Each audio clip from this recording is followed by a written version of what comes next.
जैसे हैं।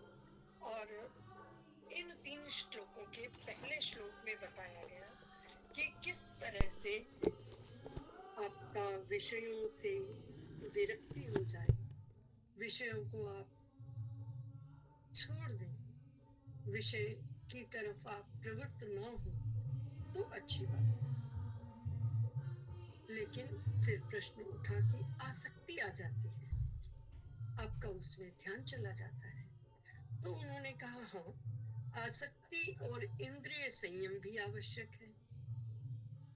और फिर उन्होंने ये भी कहा कि केवल ये इंद्रियां 5 नहीं, इंद्रियां 6 हैं, क्योंकि आपका मन वहां चला जाता है। तीसरे श्लोक में कहते हैं, जब ये दोनों बातें बता दी, 61वें श्लोक पे यही थे ना हम, 61वें श्लोक में कहते हैं कि इंद्रिय संयम की आवश्यकता है। फिर वो कहते हैं कि फिर जब पुरुष की इंद्रियां वश में होती हैं तो उसकी बुद्धि स्थिर हो जाती है। आसक्ति जब समाप्त हो जाती है तो बुद्धि स्थिर हो जाती है। तो उन सब को, किन सब को, जो पिछले 2-3 श्लोकों में हम बताते आए, उन सब को तानि सर्वाणि संयम्य, उन सब को संयमित करके बुद्धि स्थिर, इंद्रियां विषयों की ओर नहीं और मन आपके काबू में। किस तरह से? जैसे कूर्मोंगानीव सर्वशः, जैसे कछुआ अपने सभी अंगों को वक्त आने पर एकदम समेट लेता है, उसी तरह से तानि सर्वाणि संयम्य युक्त आसीत मत्परा, कि मेरे लिए युक्त हो जाओ, मेरे प्रति युक्त हो जाओ।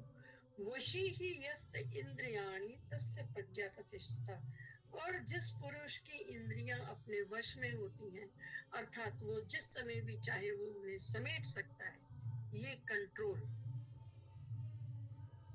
जिसके पास है, तस्य प्रज्ञा प्रतिष्ठिता, उसकी जो प्रज्ञा है, उसकी जो बुद्धि है, वो स्थिर बुद्धि है। ये बहुत कठिन बात कही उन्होंने। कहा कि सबको संयमित करके, ये नहीं कहा कि उसका उपभोग छोड़ दो, संयम से। और ये संयम आपका मन पर नियंत्रण करने से आएगा, इंद्रिय नियंत्रण करने से आएगा, और वो नियंत्रण बलात् नहीं होना चाहिए। ये नहीं कि नहीं खाना नहीं है,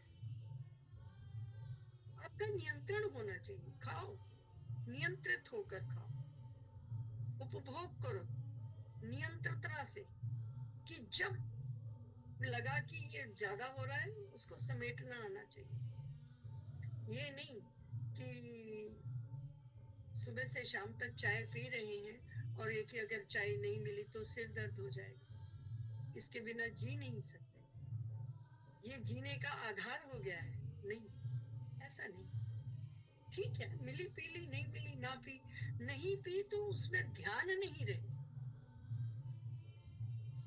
हमारी इंद्रियां इतनी संयमित हों, पदार्थ है पदार्थ नहीं है, उससे हमारे मन का विभ्रम नहीं हो, मन उसके लिए बेचैन नहीं हो।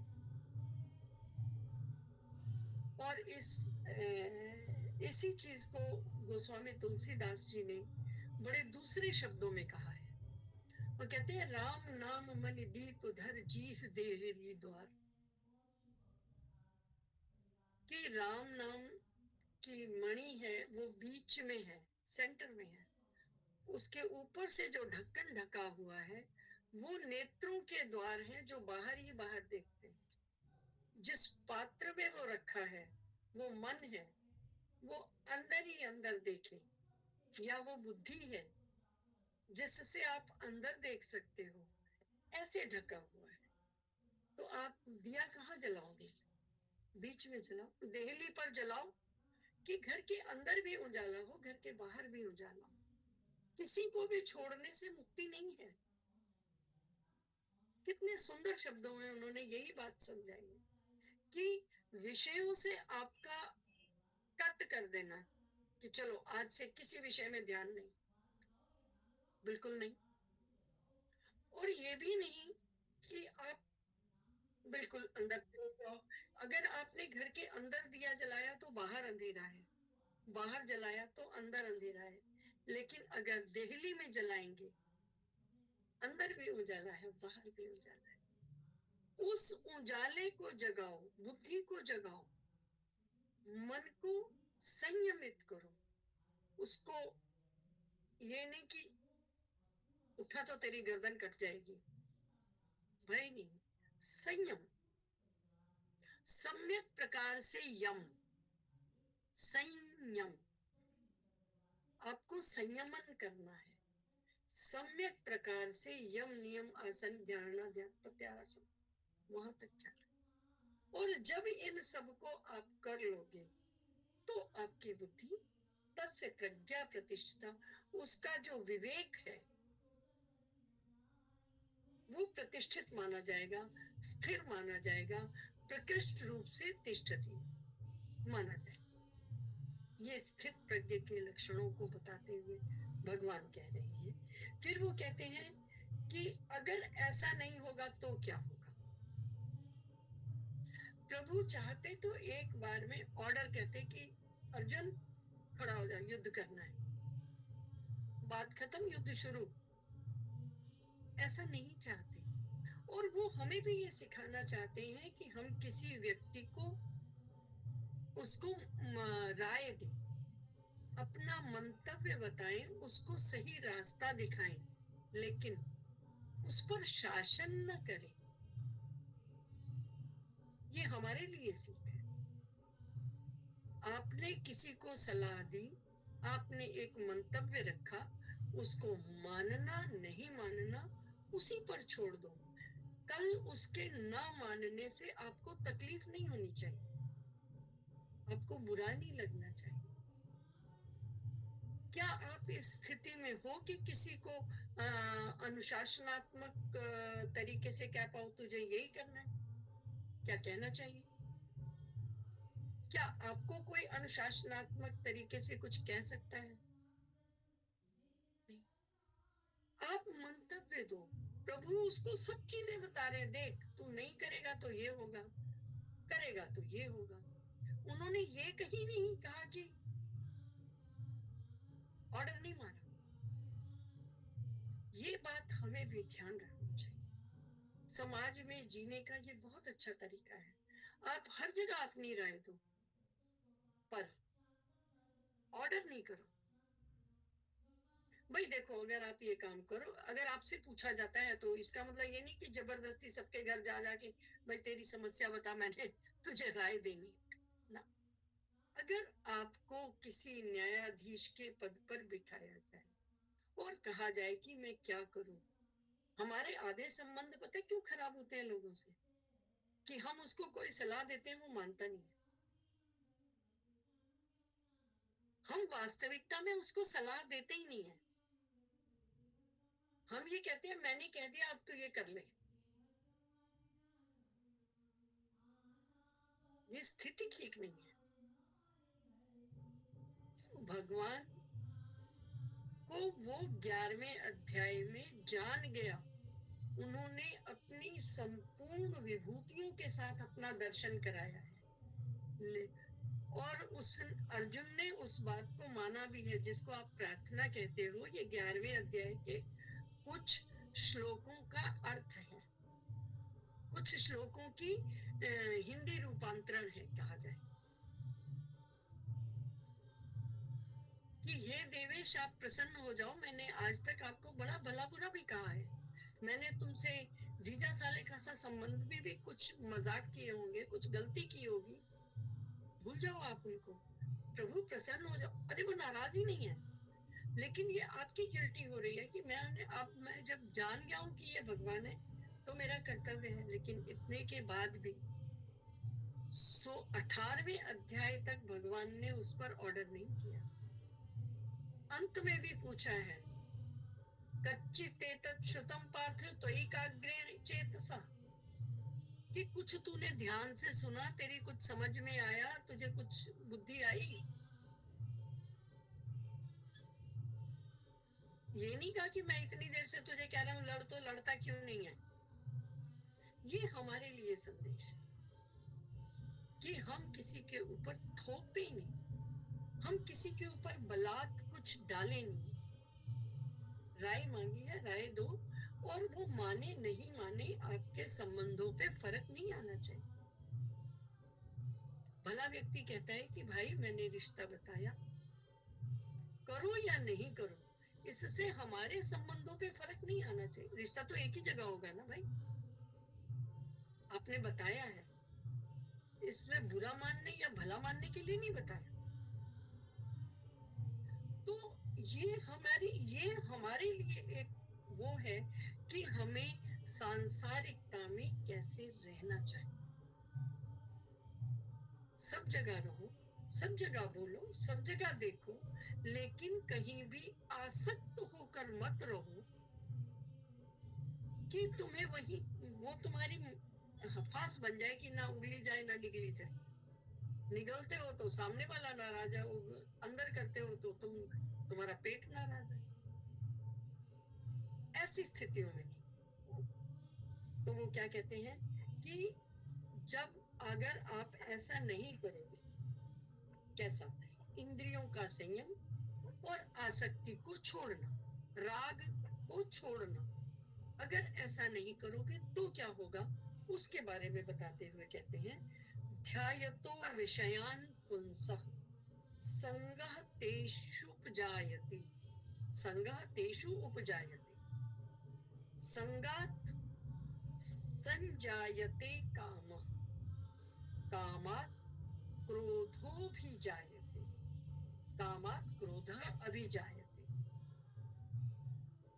कि विषयों का चिंतन करने वाले पुरुष की, अगर तुम विषयों को नहीं हटाओगे तो क्या होगा कि विषयों का चिंतन करने वाले पुंसः पुरुष की, पुरुष का मतलब मानव मात्र, स्त्री पुरुष नहीं, कि स्त्री विषयों का चिंतन करने वाले पुरुष की उन विषयों में संगः तेषु उपजायते, उन विषयों में आसक्ति हो जाती है, और जब आसक्ति होती है तो विषयों की कामना उत्पन्न होती है, और जब कामना उत्पन्न होती है और उस कामना में कहीं थोड़ा सा भी खलल आ जाए तो आपको क्रोध उत्पन्न हो जाता है।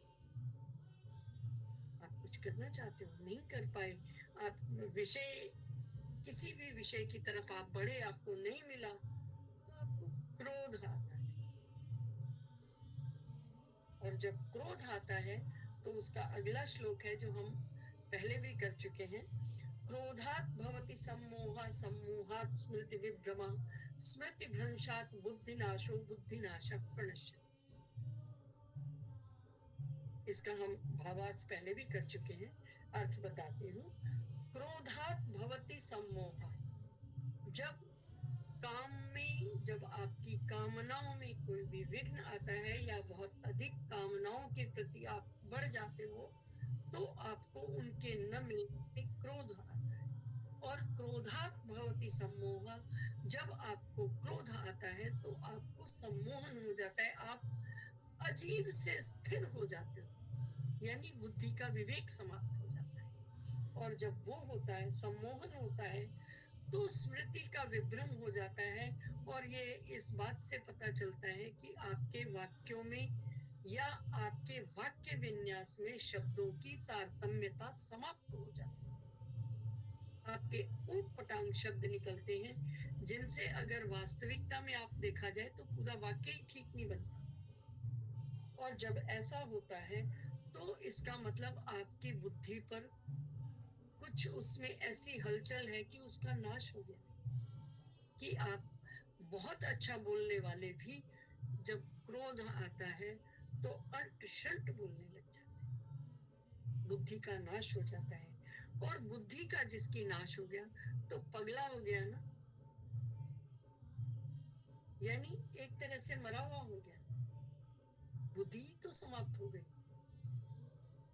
अगर इसको हम रिवर्स जाएं तो ऐसा देख सकते हैं कि मरे हुए के समान हो जाता है जिसकी बुद्धि नष्ट हो जाती है, और ऐसा कब होता है, जब स्मृति का विभ्रम होता है। स्मृति का विभ्रम होता है तो कैसे हो जाता है?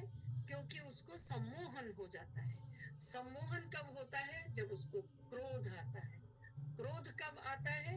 जब उसकी इच्छाओं की पूर्ति में कहीं रुकावट आती है। इच्छाओं की पूर्ति में रुकावट क्यों आती है?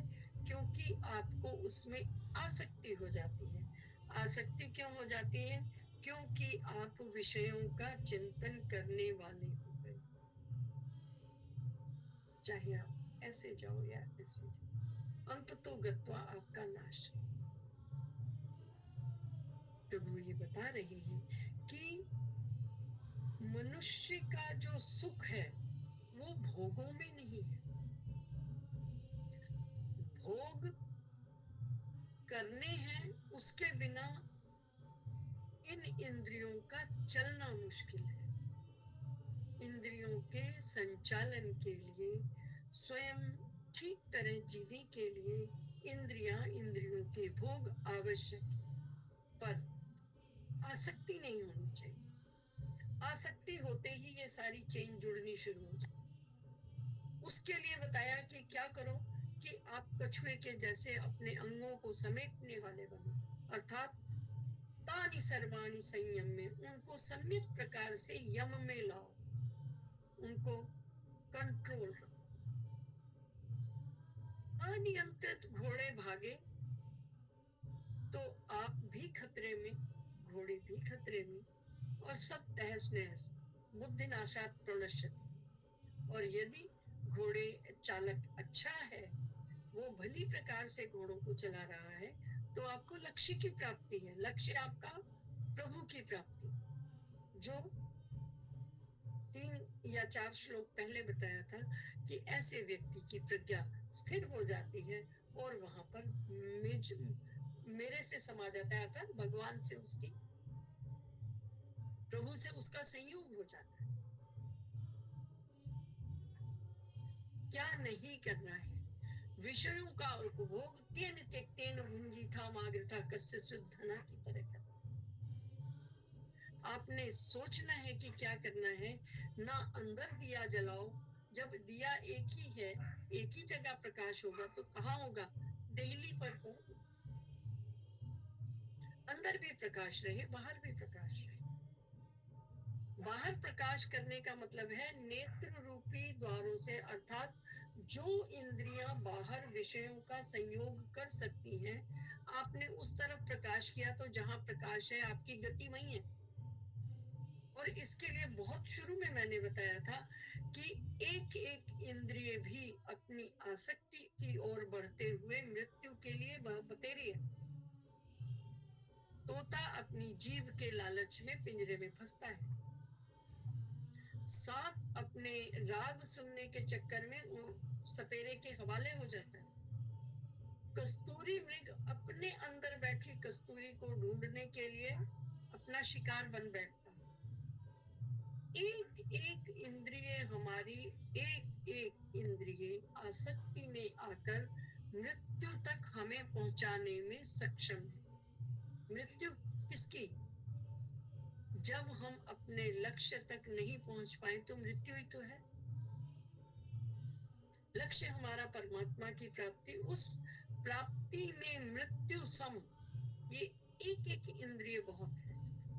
और कल्पना करो कि मनुष्य के पास 5 है, तो हमारी मृत्यु कितनी जल्दी संभव है, सोच के देखो। और फिर सबकी 5, हमारी 6। बहुत क्लियरली बताया है गीता में, मनश्ष्ठानि इंद्रियाणि प्रकृति स्थानि कर्षति। ये खींच लेती है, विषयों की तरफ हम खींच जाते हैं। मन के साथ जुड़कर आंख बंद कर लो और सोचो कि मैं वहां नहीं देखूं। आप आंख बंद करो, तभी भी आप मन से किसी चीज को देख सकते हो। ऐसा नहीं होता तो जितने भी ब्लाइंड हैं वो सब के सब 4 इंद्रियों वाले हो जाते। लेकिन वो जो मन से, जो इंद्रिय, मन की जो आंखें है ना, वो बाहर देखती। आप बता सकते हो एट टाइम्स आप पूरा बता देते हो कि नहीं नहीं, हम कहते हैं ना, नहीं मैंने देखा है, ऐसे ही होता है। कैसे देखा है भाई? मन से देखा। हमारी एक इंद्रिय छुपी हुई भी बैठी है, 5 तो दिखाई दे रही है, छठी में बैठी है, और वो छुप के सब कार्यों को कर रही है, विषयों की ओर वो पूरी तरह जा रही है, और वो इतना जा रही है कि सारी इंद्रियों को आप एक बार को दबा भी दो तो मन जैसा चंचल या मन जैसा तेज या मन जैसा उड़ने वाला तो घोड़ा मिलेगा ही नहीं।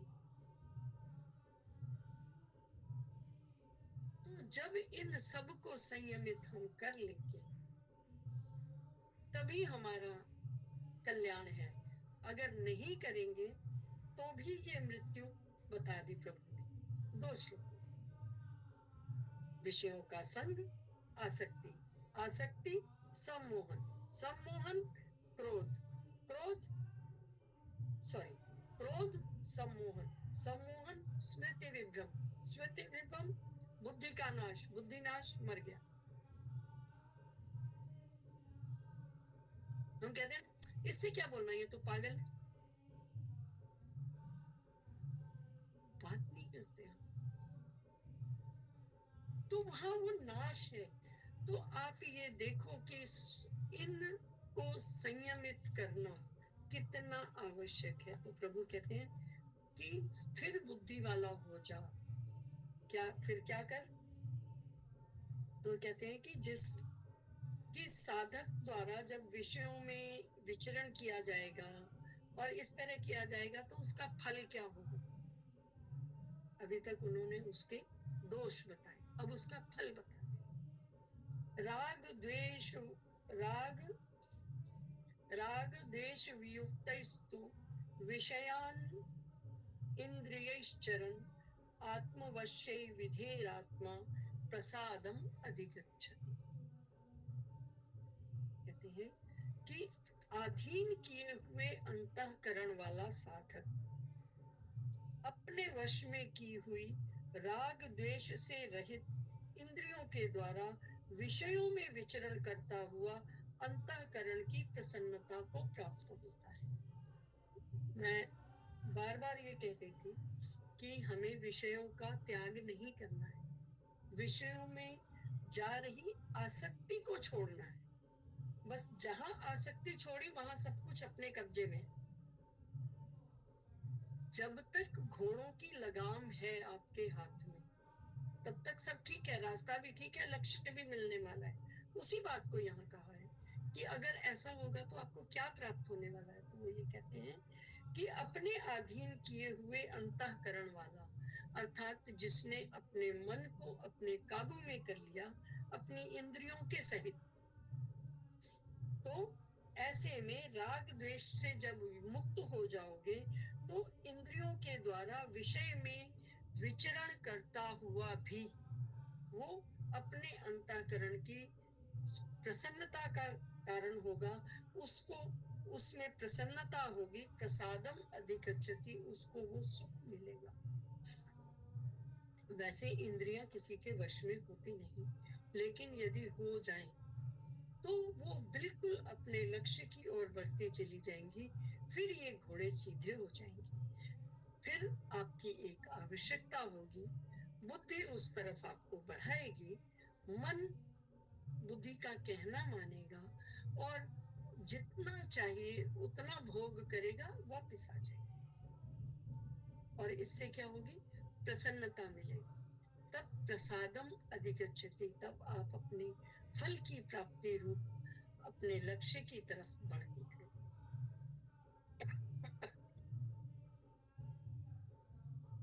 कोई भी व्यक्ति, कोई भी मोटर गाड़ी, अगर इसको हम दूसरे सब तरह से कहें कि एक गाड़ी में आप बैठे, आप उसकी स्पीड बढ़ाए जा रहे हो, तो ये किस पर निर्भर करता है कि आप स्पीड बढ़ा चुके? एक्सीलरेटर पर नहीं, ये ब्रेक है जो आपको इतनी बुद्धि देती है, आपको इतना कॉन्फिडेंस देती है, आपको इतना बल देती है कि आप स्पीड बढ़ा सकते हो। आप कहते हो नहीं नहीं ब्रेक बिल्कुल ठीक है, अभी मैं आपको एक गाड़ी दूं, एक्सीलरेटर बिल्कुल ठीक हो, पेट्रोल पूरा भरा हो, बाकी गाड़ी ठीक हो, वो खाली ब्रेक नहीं है या ब्रेक फेल हो गए, चलाओगे नहीं। तो जो कंट्रोल है ना, जो संयम है, ये आपको बल देता है आगे बढ़ने के लिए। आप प्रसन्नता आपको, आप देखो कि नहीं इसकी ब्रेक्स A1 है, एक्सेलेरेटर कभी कभी कुछ गड़बड़ करता है पर कोई दिक्कत नहीं, आप इसको दूसरे गियर में करके ऐसे ऐसे करोगे, गाड़ी भागेगी, आप भगा लेते हो। लेकिन अगर मैं कहूँ कि इसकी ब्रेक फेल है, बाकी सारी टनाटन है, आप चलोगे ही नहीं, पागल हो गया, ब्रेक नहीं है तो गाड़ी चला लो वो भी सड़क पे, कतई नहीं। तो आपको गति देने में आसक्ति की जरूरत नहीं है, ब्रेक की जरूरत है। अगर आपके पास संयम है, अगर आपका सारा कंट्रोल में है, आप जितनी मर्जी तेज दौड़ाओ, आपको ब्रेक पे भरोसा है तो गाड़ी दौड़ाओ। अगर ब्रेक आपकी ठीक नहीं है तो गाड़ी दौड़ानी गलत। तो इन रिटर्न हम ये कह सकते हैं कि जो संयम है वो आपको उपभोग करवा सकता है, करा सकता है ना। आप अपने एग्जाम्पल में जाइए कि अगर आपका कंट्रोल है तो आप सारे विषयों की तरफ आराम से जा सकते हैं, क्योंकि आप संयमित हैं। तो आप राग की तरफ, आसक्ति की तरफ बढ़ोगे ही नहीं, आपका नियंत्रण है, वापस आ जाओगे। आपने 150-200 की स्पीड पे भी गाड़ी चलाई और उसके बाद आपने देखा कि यहाँ खड़बड़ है, आप 40 की स्पीड पे भी चला लोगे, एक दिन व्रत भी रख लोगे, एक दिन नहीं भी सफर करोगे, सब संभव है। कब? जब आपका ब्रेक पर नियंत्रण है, जब आपकी ब्रेक ठीक है। इसी तरह से जब हमारे शरीर की ये ब्रेक ठीक है, जब हमारा उस पर नियंत्रण है, तो हम विषयों का उपभोग आराम से कर सकते हैं, जिसके लिए कहा तीन त्यक्तेन भुंजी था, खाओ आनंद करो। किसी विषय से अलग होने के लिए कभी नहीं कहा, मन मारने के लिए नहीं कहा, मन नियंत्रण करने के लिए कहा है। और जब वो नियंत्रण है तो आप, ये संसार आप ही के लिए बनाया गया है, इसका उपभोग करो। हमारी ये इकलौती संस्कृति है, भारतीय संस्कृति, जो हमें सिखाती है कि उपभोग करना कैसा है। जितनी भी संसार की संस्कृतियां हैं वो उपभोग की तरफ बढ़ाती हैं, बाजारवाद पैदा करती हैं, और उनकी ब्रेक क्या है? आपकी क्रय शक्ति। हमें कभी भी उस क्रय शक्ति की तरफ बढ़ने की सलाह नहीं मिली। हमारे धर्म ग्रंथ कहते हैं तीन त्यक्तेन भुंजीता, संयम्य। ब्रेक पर पहले ध्यान दो, किसी चीज पर ध्यान मत दो। पेट्रोल खत्म हो जाएगा, आप रास्ते में बर्बाद हो गए, पेट्रोल पंप बहुत है। अगर ब्रेक नहीं है तो गाड़ी चलेगी नहीं, चलाओ ही नहीं। कितने मर्जी तुम एक्सपर्ट हो, पर ब्रेक जरूरी है।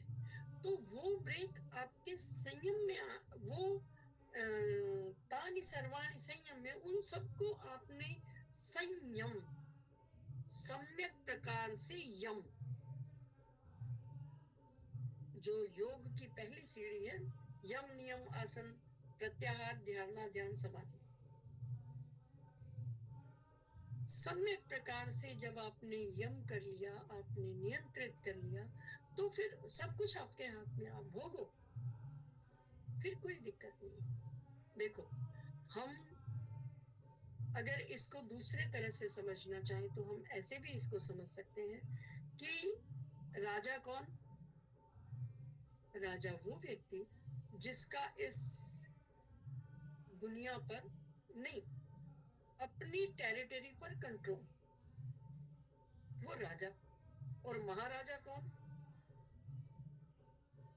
जिसने इस पूरी दुनिया का भला करने का तो ठेका लिया, बाकी छोड़ दिया। हम अपने गुरु जी को कहते हैं महाराज जी। हमारे गुरु है महाराज और राजा है खाली राज। राजा कौन? जो किंग है, यानी जो हमारे बाहर की चीजों को देखे, संयमित करे, वो राजा। लेकिन जो अंदर को देखे वो महाराज। तो हमें महाराज बनना है, महाराज बन के कार्यों को करना है, सब भोगना है। खाना भी है, पीना भी है, उठना भी है, चलना भी है, सूंघना भी है, छूना भी है, मन से करना है, पर संयमित होकर। और जहां संयम आया, आप महाराजा हो गए, फिर आपको कहा जाएगा महाराज। उस संयमित जीवन को जिए। ऐसा गीता कहते। और इस तरह से ये स्थित प्रज्ञ के लक्षण बताते हुए प्रभु ने ये कहा कि सब ठीक है, लेकिन जो इंद्रिय संयम है यही भगवान की प्राप्ति में सहायक है। जो आपका इंद्रिय संयम है वो होना जरूरी है। और इंद्रिय संयम 5 इंद्रियों तक सीमित नहीं है, मन तक। जो छठी इंद्रिय आपकी, जो सबसे तेज है, जो इन सबको भी दौड़ा देती है और इन सबके ना होने पर भी दौड़ लेती है, उसको भी जब आप इन 6 इंद्रियों को कंट्रोल कर लेते हो तो आपकी भगवत प्राप्ति पक्की। तब आप इन विषयों का उपभोग करो और इनसे आपको सुख प्राप्त होगा। वो सुख नहीं जिसके साथ दुख लगा है। भगवत प्राप्ति है सच्चित आनंद, और वो भी घनीभूत, जिसका अंत नहीं है, जिसमें कोई आ नहीं लगा है, जो ज्ञान है, जो सत्ता है, जिसमें कभी बदलाव नहीं होता। वो चित्त है, उसमें चेतनता है, लेकिन वो कभी समाप्त नहीं होती। वो आनंद है, वो सुख नहीं है, वो आनंद है, सच्चित आनंद। और वो भी कैसा? घनीभूत, बहुत अधिक पूर्ण आनंद, जिसके लिए कहा गया पूर्णमिदः पूर्णमिदं पूर्णः पूर्णात् मुदच्यते पूर्णस्य पूर्णमादाय पूर्णमेवावशिष्यते। वो ऐसा पूर्ण है, ऐसा वो पूरा है कि उसमें से निकालो तो ये भी पूरा है, ये भी पूरा है, और जो शेष बचा वो भी पूरा है। निकलने के बाद भी कोई कमी नहीं है, और निकाला गया भी पूरा है। जैसे अमीबा कटा, वो भी पूरा बन गया, वो भी पूरा बन गया। तो ये प्रभु जो है, प्रभु का जो तत्व है, प्रभु तत्व है, उससे मिलने के लिए इन 6 को वश में करना, संयम करना है। ऐसा कंट्रोल नहीं कि भय है कि वहां पे गर्दन कटेगी, नहीं। उनका संयम, सम्यक प्रकार से यम जब हो जाएगा तो भगवत प्राप्ति 100% होगी। यही ज्ञान है, यही मोक्ष है। इसके ज्ञान के साथ आगे बढ़ना ही मोक्ष है। वो कहते हैं प्रसादे श्री कृष्ण गोविंद हरे मुरारी, हे नाथ नारायण वासुदेव। श्री कृष्ण गोविंद हरे मुरारी, हे नाथ नारायण वासुदेव। धन्यवाद संतोष जी, क्षमा कीजिए थोड़ा समय ज्यादा हो गया। वो चर्चा तो बहुत